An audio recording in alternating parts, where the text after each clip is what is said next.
every municipality and municipal entity must prepare an annual report, and they have to provide a record of activities and performance over the year.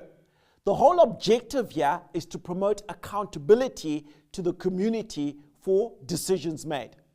Now, information about the nature and extent of services is provided. References to key performance targets and actual performance is given, and explanations of variations and an explanation on the strategy and policies of the municipalities will be included in that.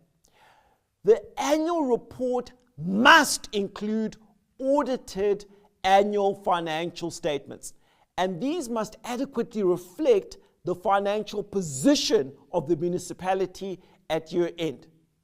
The annual report must also include information on allocations received and made, particulars of employment costs, details of bank accounts, investments, contingent liabilities, and specific particulars of non-compliance with the MFMA, and details of any material losses from unauthorized expenditure.